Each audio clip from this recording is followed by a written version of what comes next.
그런 말 나온 김에 어제 국민의힘이 서울에서 장애 집회를 가졌었는데 실질적으로 윤어게인을 외치는 단체들도 조금 목격이 됐다고는 합니다. 일단 그 영상 보고 그 얘기 좀 이어가도록 하겠습니다.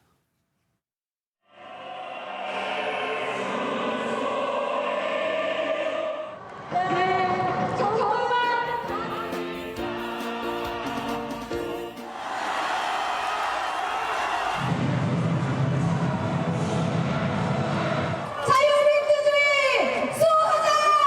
수호하자! 수호하자! 수호하자! 이민국 대신 이재명 한산 대통령입니다.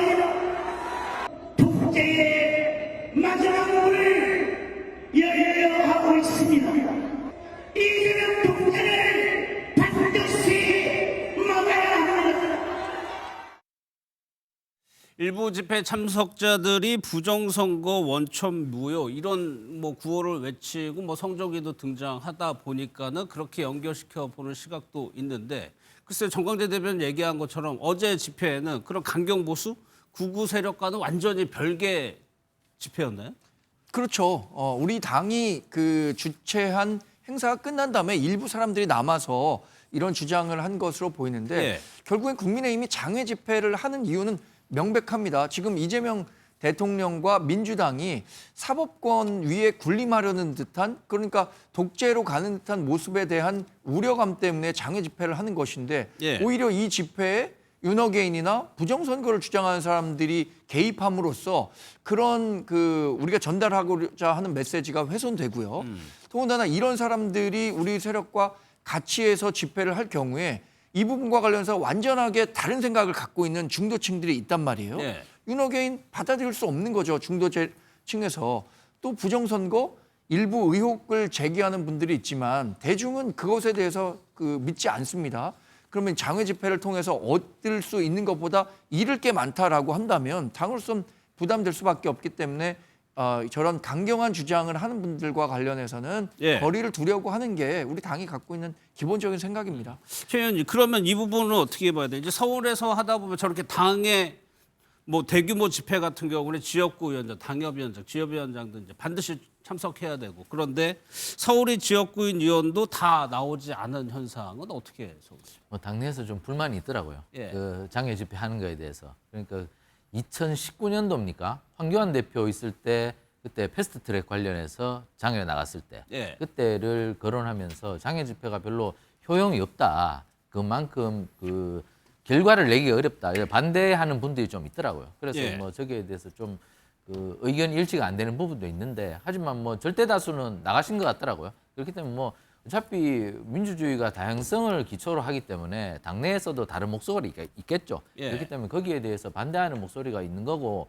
거기에 대해서 반대하면 그 나름대로 그 목소리를 분출시켜서 저 장애 집회에 단점이 있다면 그 부분을 고쳐나가면 되는 거겠죠. 예. 그렇기 때문에 그 부분은 큰 이견은 아닌 것 같고 어쨌든 제가 국민의힘 그 의원들 얘기를 들어보면 굉장히 지금 그 분노의 차 있더라고요. 그러니까 어떤 의원들은 지금 의원직 총사퇴를 하자 이런 얘기까지 들리고 어쨌든 국민의힘 내부에서는 굉장히 그 비상 상황이라고 느끼고 있어서 여러 가지 여러 행동을 하고 있는데 예. 그러나 그 최종 기결점은 과격하게 나가지는 않을 것이다. 제가 예. 이런 다수 의원들의 의견은 그렇습니다.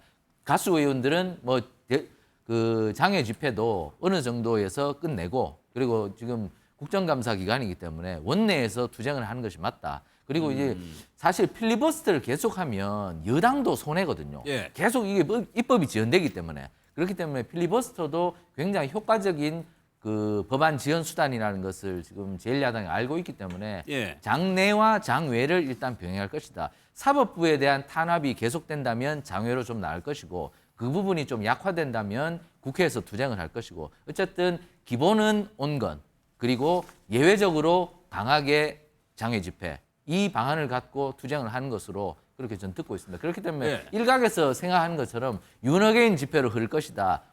2019년도처럼 아주 과격하게 갈 것이다. 그러한 걱정은 안 하셔도 될 걸로 제가 취재한 부분은 그렇습니다. 그러면 김유정 의원께서 어떻게 보셨어요? 어제 이재명 대통령에 대해 비판 아주 강하게 나왔거든요. 장동혁 대표도 마찬가지고. 그러게요. 다시 그 전당대회 선출된 날, 대표로 선출될 날의 일성으로 돌아갔더라고요. 이재명 끌어내리겠다. 그러다가 끌려 내려오게 될 겁니다. 그러니까 조심하셔야 되고요.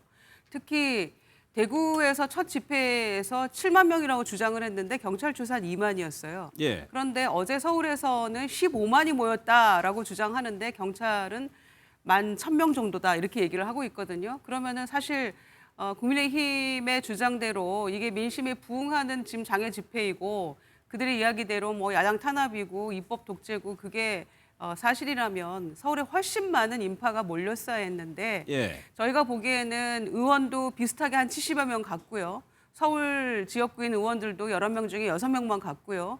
배현진 시당위원장도 안 갔고요. 그리고 전국적으로 원내 할 것 없이 동원력은 내려졌을 텐데 그러고도 서울에서 11,000명 정도다라고 하는 것은 완전히 민심과 동떨어진 지금 행보를 하고 있다라는 것을 여실히 보여주는 결과라고 저는 생각을 합니다. 예. 그래서 야당은 가장 명분 있게 싸울 수 있는 곳은 국회 안에서 원내 투쟁입니다. 그리고 10월 13일부터 바로 국정감사 들어가는데 저는 국민의힘 보좌진들 정말 힘들었을 것 같아요. 왜냐하면은 집회 동원도 해야 되죠. 국정감사도 준비를 해야 되죠. 정말 힘들었을 것 같은데 국감에서 제대로 준비해서 국민의힘이 야성을 보여주면서 또 정부나 그 행정기관에 대해서 피감기관에 대해서 제대로 된 국감의 능력을 보여주는 것. 예. 그게 아마 가장 효과적인 투쟁이 아닐까 생각을 하는데 계속 뭐 필리버스터, 장애투쟁, 이제는 뭐 지방선거 준비한다고요. 그게 모두 민심에